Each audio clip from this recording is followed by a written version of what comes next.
how'd everyone go?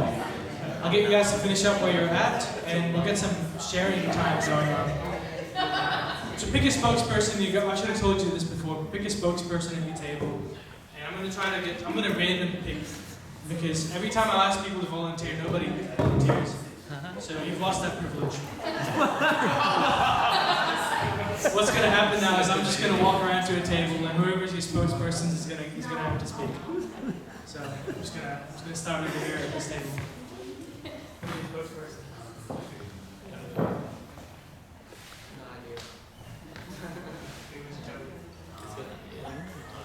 What do you want me to say?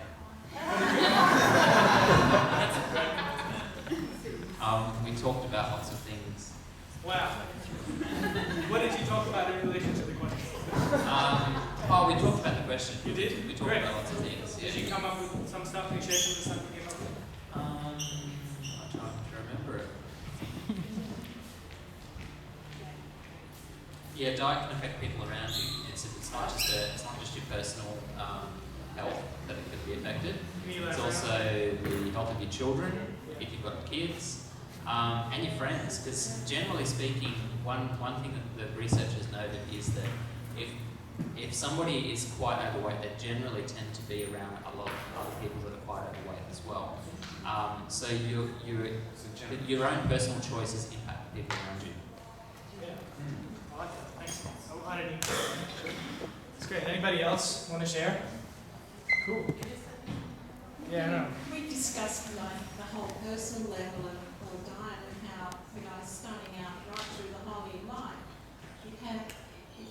it affects every organ in your body, really. I mean, the medical profession, and I think a lot of people would never have to go to hospital if they ate really good food all the time, which none of us ever do, obviously. So we looked at it more from that personal point of view. Yeah, awesome.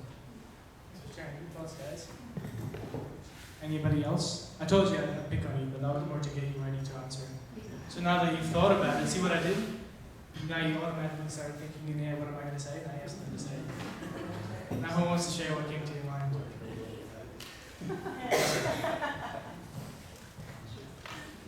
Yeah, we spoke about a few things, and we're probably all talking about similar things at each table, but some things we were all talking about was that it's a cascading effect.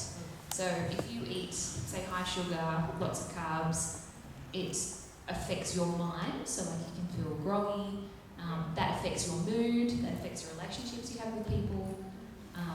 Yeah, it's like a cascading effect. And actually, do you want to share what you said? Well, yeah, Hayden was saying, so you can eat bad foods, but also if you're not eating and you get out of that routine, that can affect your mind, the clarity that you have, and your mood as well. Yeah. Awesome. Yeah, we're going to look at some of these things, but we're going to look at more so why that happens. So we get an understanding of the physiology. So I pulled this quote up. I read this quote. It's not going to cover all of the things that you said, but I think it makes the point. It's from this book called Education. It's by this person who founded, one of the founders of our church, and one of the founders of our health reformation in our church. So it's got some pretty great wisdom from God as well. It says, since the mind and the soul find expression through the body, both mental and spiritual vigor are a great degree dependent upon physical strength and activity. Whatever promotes physical health promotes the development of a strong mind and a well-balanced character. Without health, no one can as distinctly understand or as completely fulfill his obligations to himself, to his fellow beings, or to his Creator. Therefore, the health should be as faithfully guarded as the character. It's pretty big. What she's saying in a nutshell is that if you're not taking care of yourself right, you're not going to be able to connect within yourself, horizontally or vertically. Like there's just no way, you're not going to be able to function, more or less. You're not functioning at your most optimum. So I just thought that would set the scene for what we're going to talk about today. I'm going to do a little bit of imagination, and you'll see why this works in. It's not going to make too much sense right now, but you'll see why this works into it later on. So if you can close your eyes and just imagine that one of you just ate this the world's most delicious chocolate brownie, and what that makes you feel like. Wow, it's delicious. Now picture one of you were on a date with your significant other or somebody who you really like. That makes you feel so great, doesn't it? And now picture that you got fired. All of a sudden, those emotions change, right? Now picture something that you really dislike. Picture it just going into your stomach and you feeling so revolted by the thought that you ingested that. It's really interesting, you can open your eyes now, it's really interesting how the things we ingest and the things we think of when we ingest them change the way we feel about them. I find that to be really interesting. I used to hate broccoli and Brussels sprouts. But I don't know what it was or when it was that I just stopped thinking that I just forgot that I didn't like them at one point in time. And Mom fed them to me and I was like, this is great! So there's a lot of stuff going on in your mind that's affecting what you are feeling when you eat what you eat. We're gonna talk about these little things in our bodies called microbes.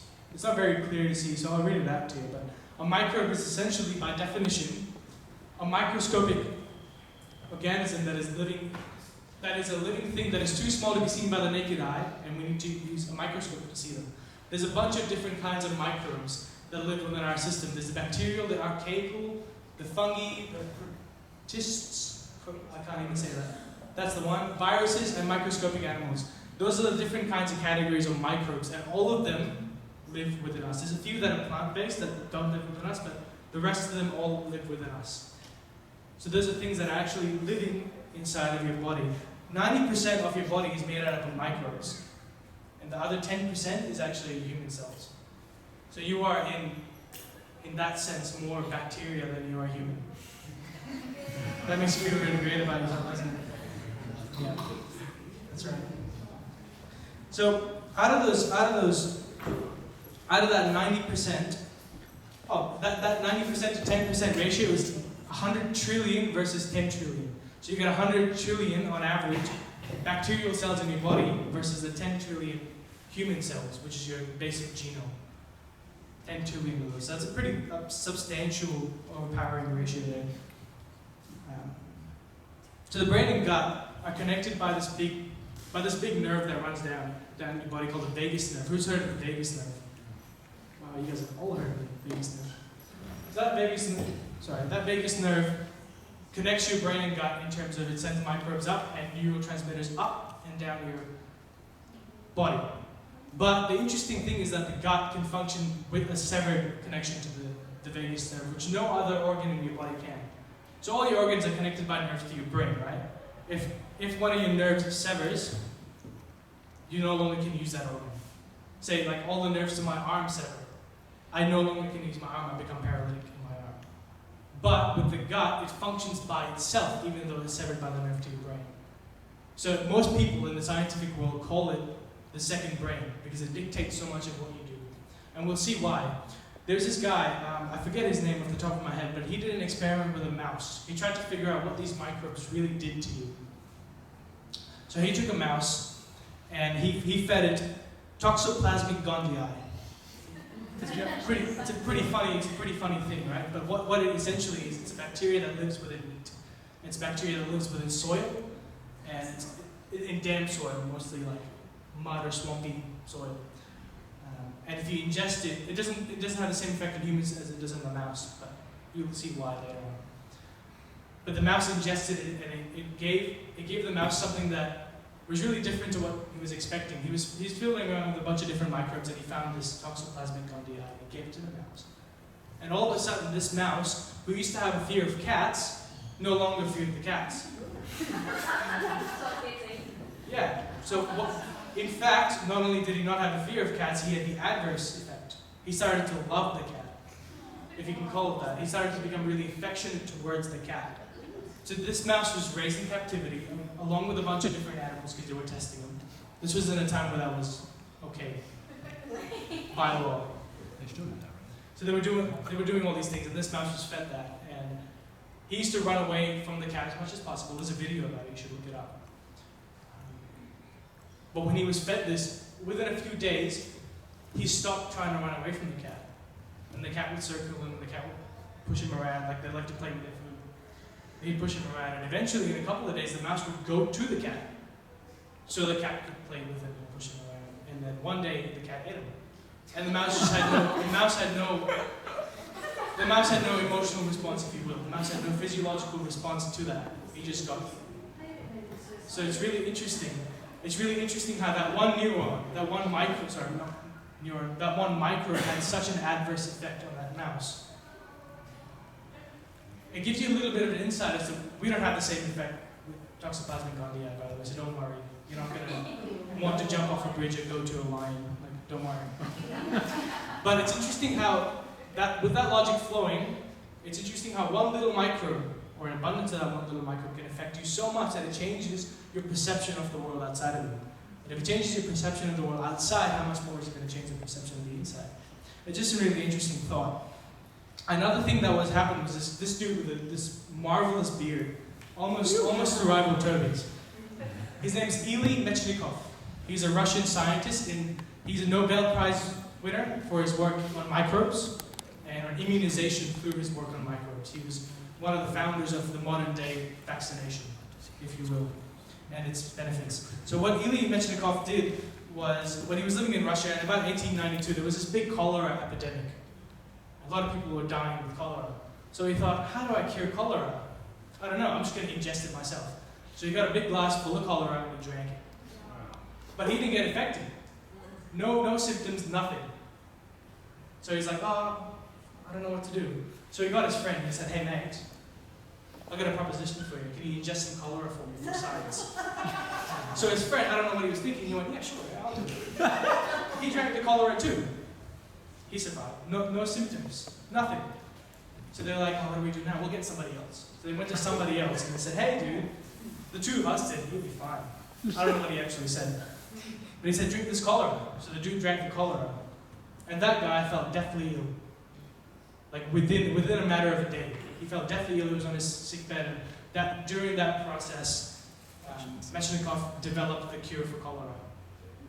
But it's really interesting how two people drank the same amount of straight cholera, not even like transmitted cholera, he just drank the cholera. But this third person drank the cholera and didn't get infected at all. What he found was there's certain microbes that promote the health and promote the nurturing of this cholera bacteria, this cholera virus. I don't know, is it a bacteria or virus? One of the two. Virus? Bacteria, we're good. Who's right? That's all right. That's okay. This cholera, so there's certain microbes in your body that actually nurture cholera.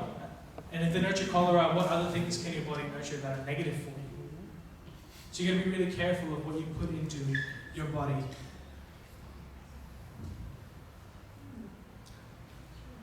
Okay. Who knows what these little things are? Neurons. Neurons, awesome. And at the end of these little things, I have a laser. At the end of these things, these little white things are neurotransmitters within your neurons. Bacteria. It's bacteria. Cholera is a bacteria, guys. You can sleep well tonight. So with those little white things in the neurons are neurotransmitters. Who knows where your neurotransmitters are manufactured in your body? Your mind? Anybody else? Your brain? Anybody else? In your gut. Neurotransmitters are manufactured in your gut. Right here, in your large intestine.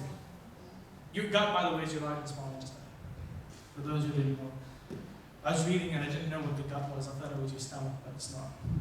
It's your large and small intestine. So those neurotransmitters are manufactured in your gut. The brain is made up of 100 billion neurons, and the gut is also made up of neurons, but it has a smaller number of neurons. It has 100 million neurons, which transmit and package those neurotransmitters up to your mind. So, if what you're eating is cultivating something like cholera, and your neurotransmitters, which send information out from your mind to your body and to your senses and to your emotion to your mind, are contaminated with that microbe that is cultivating certain things, how much is that going to affect your view on the outside world? So what Mechnikov did, and he couldn't bring to a conclusion, sorry, not Mechnikov, this dude with the mouse, what he did and he couldn't conclude was that the reason the mouse got affected by that little toxoplasmic gondii, the reason he went to the cat, and the reason he fell in love with the cat instead of fearing the cat was because the microbes that were inside of him, that toxoplasmic gondii, you gotta get really good at that word at the end of this day, got latched onto the microbes, sent along with the neurotransmitters to his brain, sent along his whole body. So his whole body got affected in a matter of seconds. In a matter of seconds. So it was really interesting for me to know that. I'll have some information over here about it. So the way neurotransmitters are produced in your body are through amino acids which come from your diet. You have a base level of amino acids. I've written down here how many there are, I think. You have 20 amino acids that your DNA is made out of. The other 500 that are in abundance in your body come only from your diet.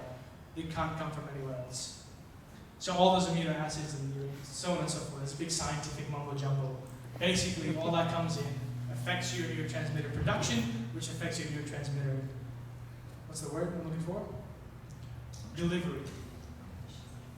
Delivery, I think is the word I was looking for. So can you think of examples in your life or in the Bible where you've noticed an immediate difference, and you did already, but can you think more specifically what it did to you in terms of I was talking to Cherry back over there. When I wake up, I try to read the Bible the first thing in the morning. But on one of my many nights of comfort food night, I drink a whole bottle of grape juice, and I'll go to sleep right before that, right? And I'll probably be watching a movie or something like that. But the point is, I wake up in the morning and my head's just heavy. My cheeks feel sluggish. I just feel like so lazy. I just don't feel like doing anything. It affects my time reading the Bible because I open it up, but I just don't register what I'm reading. So you've thought of things that a diet can do to impact your life, but now think more specifically as to how they do. And now think more specifically as to what you're eating and why what you're eating is affecting and how what you're eating is affecting the outcomes in your life. So if you can take some time, think about examples in your life, but I want you to try to think of an example in the Bible as well. So your life and the Bible. So take like a couple of minutes to do that.